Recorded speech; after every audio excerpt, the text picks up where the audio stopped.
ঘেরা সুন্দর ছোট্ট একটি গ্রাম, যার নাম গোপালপুর।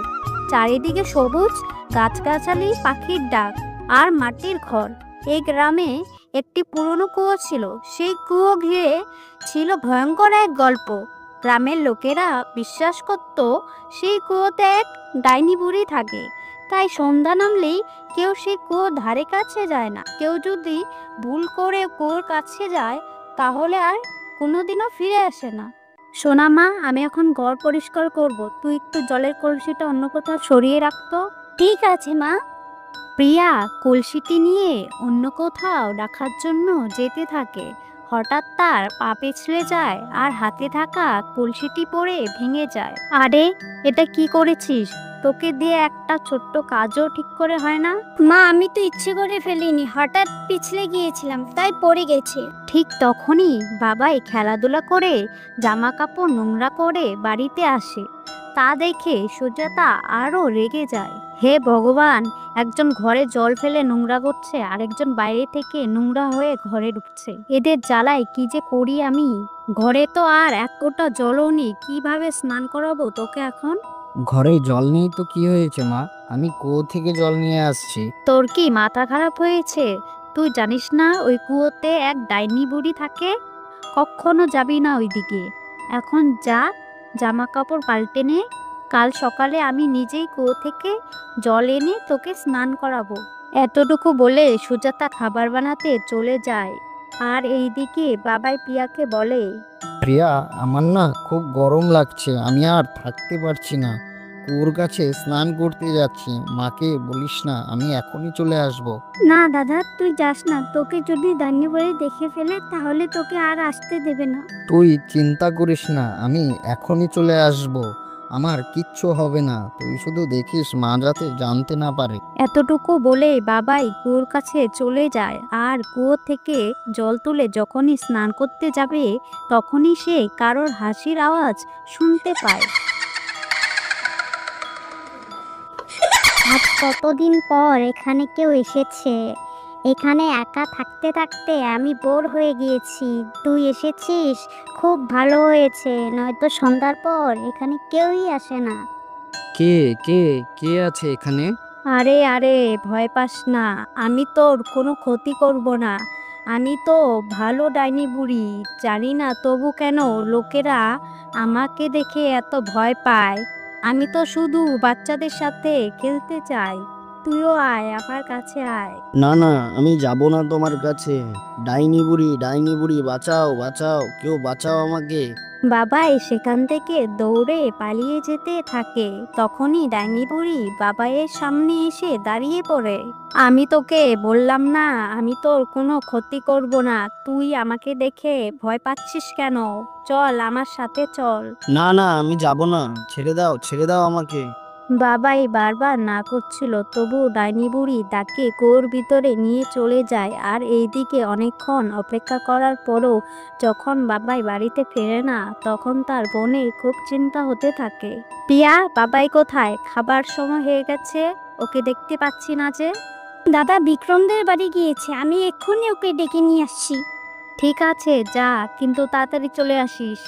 প্রিয়া বাড়ির বাইরে আসে। দাদাকে ওই ডাইনি বুড়িটা ধরে ফেললো না তো?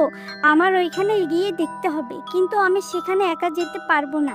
একটা কাজ করে বিক্রমকে সাথে নিয়ে যাই। প্রিয়া বিক্রমদের বাড়ি যায় আর তাকে সব কথা খুলে বলে। তোর মাথা খারাপ হয়েছে নাকি? আমি তোর সাথে কোনো কাছে যেতে পারবো না, আর তুইও যাস না। তোর মাকে সব কথা খুলে বল। আমি মাকে কিছু বলতে পারবো না, যদি মা জানতে পারে তাহলে খুব মারবে। প্লিজ তুই আমার সাথে চল। চল। বিক্রম আর প্রিয়া দুজনেই মিলে ওই কুয়োর কাছে গিয়ে বাবাইকে ডাকতে থাকে। বাবাই বাবাই বাবাই, এখানে আছিস? চলে আয়, এখানে আমার খুব ভয় লাগে। বিক্রম আর প্রিয়ার আওয়াজ কুয়োর ভিতরে থাকা ডাইনি শুনতে পায়।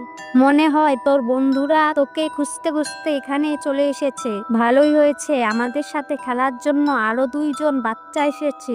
তুই চিন্তা করিস না, আমি ওদেরকেও নিয়ে আসছি। ডাইনি বুড়ি কুয়ো থেকে বাইরে বেরিয়ে আসে।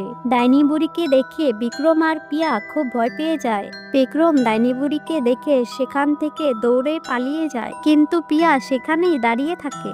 ডাইনি বুড়ি, তুমি যদি আমার দাদাকে আটকে রাখো তাহলে তাকে ছেড়ে দাও, নয়তো আমাদের মা আমাদের খুব মারবে। গ্রামের সবাই আমাকে দেখে ভয় পায়, আর আমি তোর সামনে দাঁড়িয়ে আছি, তুই আমার থেকে বেশি তোর মাকে ভয় পাস। আমার দাদা কোথায়? তুমি যদি আমার দাদাকে আটকে রাখো তাহলে ছেড়ে দাও না গো। তুই আমাকে বলবি ছেড়ে দিতে, আর আমি ছেড়ে দেব? চল আমার সাথে, তুইও কুয়োর ভিতরে। দৌড়াতে দৌড়াতে বিক্রম বাড়িতে এসে তার মাকে সব কথা খুলে বলে। বিক্রম ও তার মা সুজাতাদের বাড়িতে গিয়ে সবকিছু জানায়। তাদের কথা শুনে সুজাতা অবাক হয়ে যায়। হে ভগবান, এই বাচ্চাদের কতবার না করেছি, কিছুতেই কথা শুনে না। এখন আমি কি যে করি, কিভাবে যে ওদেরকে ওই ডাইনির হাত থেকে বাঁচাই। বাড়িতে কেউ আছো? মা, আমাকে একটু ভিক্ষা দিয়ে যাবে? মনে হয় কোনো সাধু এসেছে, ভগবান একদম সঠিক সময়ে ওনাকে পাঠিয়েছে, তুমি গিয়ে ওনার কাছে সাহায্য চাও। সুজাতা সাহায্য চাইতে সাধুর কাছে যায়। সুজাতার মন খারাপ দেখে সাধু মহারাজ বলে, কি হয়েছে মা তোর? মনটা এত খারাপ কেন? কোনো বিপদ হয়েছে নাকি? হ্যাঁ বাবা, আমাদের গ্রামে একটা কুয়া আছে, আর সেই কুয়োতে একটি ডাইনি থাকে। সন্ধ্যার পরে সেখানে কেউ যায় না, কিন্তু আজকে আমার 2 ছেলে মেয়ে সেখানে গিয়েছিল, আর সেই ডাইনি তাদের দুজনকে ধরে নিয়ে যায়। চিন্তা করিস না মা, আমি তোর সাহায্য করব। তুই আমাকে নিয়ে ওই কুয়োর কাছে চল। সুজাতা সাধু মহারাজকে নিয়ে বিক্রম ও বিক্রমের মায়ের সাথে সেই কুয়োর কাছে যায়। সাধু মহারাজ কুয়োর কাছে গিয়ে ডাইনিকে ডাকতে থাকে। কে আছিস? কে আছিস কুয়োর মধ্যে? বেরিয়ে আয়, বেরিয়ে আয় বলছি। সাধু মহারাজের ডাক দিয়ে ডাইনি কুয়োর বাইরে বেরিয়ে আসে। কে ডাকছে, কে ডাকছে এভাবে আমায়? কার এত বড় সাহস? ও, তাহলে তুই সেই ডাইনি যে বাচ্চাদের আটকে রেখেছে। ভালোভাবে বলছি, বাচ্চাদের ছেড়ে দে, নয়তো আমি তোকে শেষ করে দেব। না, আমি কোনো বাচ্চার ক্ষতি করিনি, আর কাউকে আটকে রাখিনি। আমি তো শুধু তাদের সঙ্গে খেলছিলাম। মিথ্যে কথা বলছে সাধু মহারাজ। কোনো ডাইনি বাচ্চাদের সঙ্গে খেলে বলুন তো? যদি তোমরা বিশ্বাস না করো তাহলে বাচ্চাদেরকে বলে দেখতে পারো। এইটুকু বলে ডাইনি কুয়োর ভিতর থেকে বাচ্চাদেরকে নিয়ে আসে। বাচ্চাদেরকে দেখে বেশ খুশি খুশি মনে হচ্ছিল। দেখেছো বাচ্চারা কি খুশিতে আছে? আমি তো শুধু বাচ্চাদের সঙ্গে কিছুটা সময় কাটাতে চেয়েছিলাম। দেখো, তুমি আগেও বাচ্চাদেরকে আটকে রেখেছো, আর আজকেও তুমি গ্রামের বাচ্চাদের এইভাবে আটকে রাখতে পারো না। তুমি ওদের সবাইকে ছেড়ে দাও। আর তুমি একটা ডাইনি, তুমি বাচ্চাদের সঙ্গে কেন খেলতে যাবে? সাধু মহারাজের কথা শুনে ডাইনির চোখে জল চলে আসে। হ্যাঁ, আমি এক ডাইনি, তাই বলে কি আমার মধ্যে কোনো মমতা নেই? আমার বাচ্চাদের সঙ্গে খেলতে আর সময় কাটাতে ভালো লাগে। আগে আমি এই গ্রামেই থাকতাম, কিন্তু আমার কোনো বাচ্চা ছিল না। আমি গ্রামের সব বাচ্চাদেরকে ভালোবাসতাম, তাদের সাথে খেলা করতাম, তাদের নিজের হাতে খাইয়ে দিতাম। কিন্তু গ্রামের সব মহিলা আমাকে খারাপ খারাপ কথা বলতো। কেউই তাদের বাচ্চাদেরকে আমার কাছে আসতে দিত না।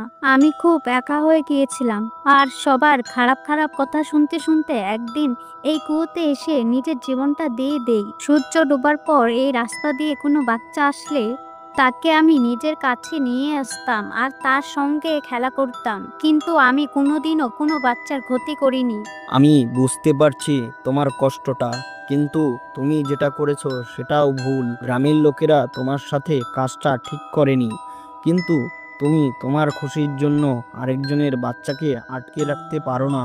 তার মা কতটা কষ্ট পাচ্ছে, তুমি কি চাও তোমার জন্যে মা আর বাচ্চা দুজনেই কষ্ট পাক? তুমি সব বাচ্চাদের ফিরিয়ে দাও, আর আমি তোমাকে আশীর্বাদ করি, তুমি ডাইনির জীবন থেকে মুক্ত হয়ে যাবে, আর পরের জন্মে তোমারও বাচ্চা হবে। সাধু মহারাজের কথা শুনে ডাইনি খুব খুশি হয়ে যায়। সে সব বাচ্চাদের ফিরিয়ে দেয় আর সাথে সাথে সেখান থেকে চলে যায়।